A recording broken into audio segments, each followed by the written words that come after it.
Hello my dear friend, आज हम India के एक यूनिक प्लेस के बारे में डिस्कस करने जा रहे हैं जिसका नाम है बैजनाथ, जो हिमाचल प्रदेश का एक छोटा सा टाउन है और जो धौलाधार रेंज माउंटेन में लाई करता है। बैजनाथ के बारे में दो सबसे इंपॉर्टेंट फैक्ट है। एक तो यहाँ पर दशहरा फेस्टिवल को सेलिब्रेट नहीं किया जाता है। दूसरा सबसे इंपॉर्टेंट फैक्ट है कि यहाँ पर गोल्ड स्मिथ के शॉप नहीं होते, दुकान नहीं होते हैं। अब इनके हम कारण के पीछे जाएंगे कि क्या कारण है कि बैजनाथ में दशहरा फेस्टिवल को सेलिब्रेट नहीं किया जाता है और गोल्ड स्मिथ के शॉप दुकान बैजनाथ में क्यों नहीं होते हैं।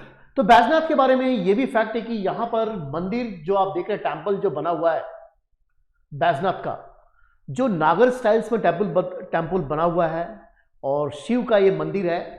कहते कि जो बैजनाथ का जो ओल्ड एंशिएंट नेम था उसका नाम किरग्राम था और कहते कि ये कैपिटल ऑफ किरत्स।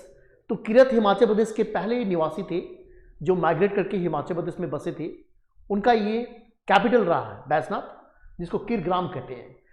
और यही बैजनाथ के दो ब्रदर थे, एक का नाम था मनियुका, एक का नाम था युका। इन्हीं ने बैजनाथ टेम्पल का निर्माण करवाया।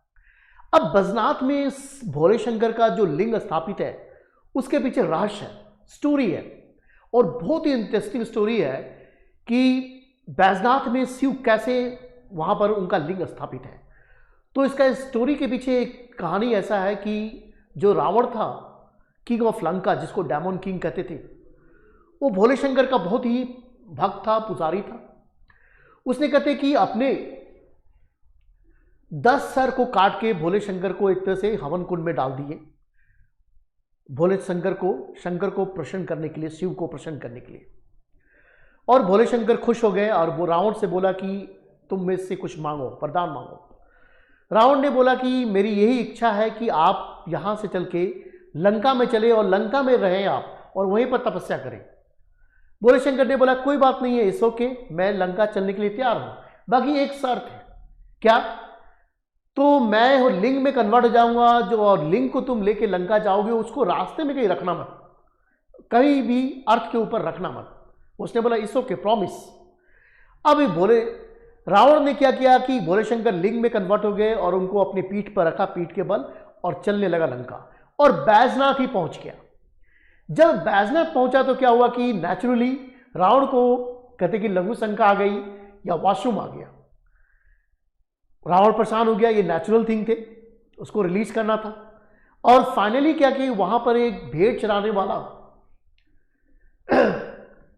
एक गड़ेड़िया था जिसको सैपट कहते हैं, उसको उसने रिक्वेस्ट किया कि इस लिंग को आप पकड़ो और इसको जमीन पर मत रखना जब तक मैं लघु शंका करके आता हूं। इसने बोला इस ओके। बाकी लिंग का वजन इतना था कि गड़ेड़िया उसको जमीन पर रख दिया और वहीं पर शिव स्थापित हो गए।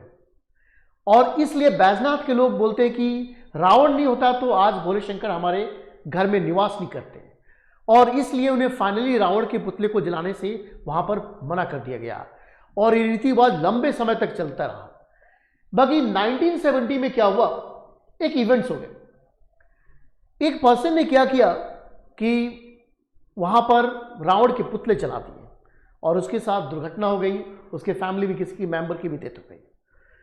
तब से क्या होता है कि लोग डरते हैं और रावण को एक तरह से अपना भगवान मानते कि उन्हीं के, रावण के चलते ही शिव स्थापित हो गए बैजनाथ में और उनके ऊपर एक ब्यूटीफुल सा मंदिर का निर्माण हो गया नागर स्टाइल्स में। फिर कहते हैं कि दूसरा इंपॉर्टेंट फैक्ट है कि बैजनाथ में गोल्ड स्मिथ के भी शॉप नहीं मिलते हैं, जो सुनार के, जो सोने बेचते हैं, उनके भी शॉप नहीं होते हैं। इसके पीछे भी रहस्य है कि जो लोगों ने बहुत साल पहले, कुछ लोगों ने वहां पर सुनार की दुकान खोले, बाकी वहां पर आग लग गया। कहते कि भोले शंकर वहां पर रुष्ट हो जाते हैं क्योंकि भोले शंकर को सोना पसंद नहीं है, वो नेचुरल में रहना पसंद करते हैं। अगर कोई सोना का दुकान खोलता है तो भोले शंकर रुष्ट हो जाते हैं, जिससे शॉप में आग लग जाती है। तो दो इंपॉर्टेंट फैक्ट्स जो इंडिया का बैजनाथ को यूनिक बनाता है और पूरे भारत में ये फेमस है बैजनाथ अपनी दशहरा फेस्टिवल को नहीं बनाने के लिए और शॉप नहीं होने के लिए। आई थिंक ये बहुत इंटरेस्टिंग फैक्ट है और बहुत लोग को इसके बारे में पता भी चलेगा और मज़ा भी आएगा बैजनाथ का बारे में, क्या इसका इंपॉर्टेंस है। Thank you very much, have a nice day.